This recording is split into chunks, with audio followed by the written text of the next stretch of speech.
What actually holds a building firmly on the ground?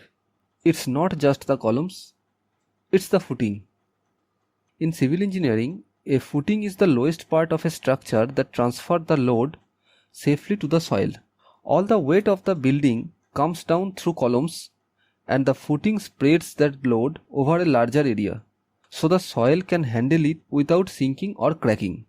There are different types of footings: isolated footing, combined footing, raft or mat footing, wall footing, and many more. Without proper footing, building can settle unevenly, develop cracks, or even fail.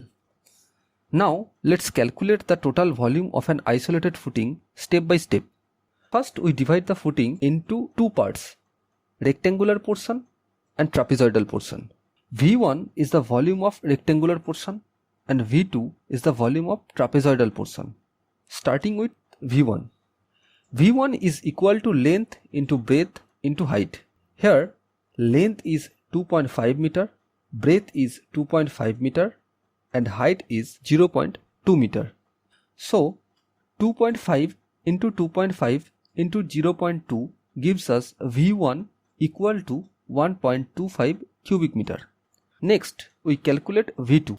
V2 equals to h by 3 into A1 plus A2 plus square root of A1 into A2, where A1 is the top area, which is 0.4 into 0.4 equal to 0.16 square meter.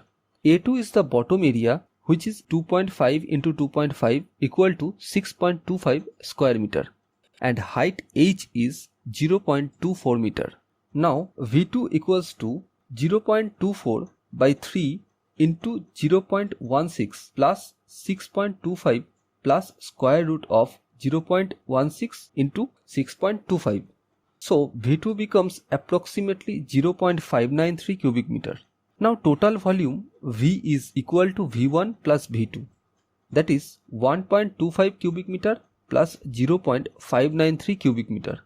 So the total footing volume V is 1.843 cubic meter.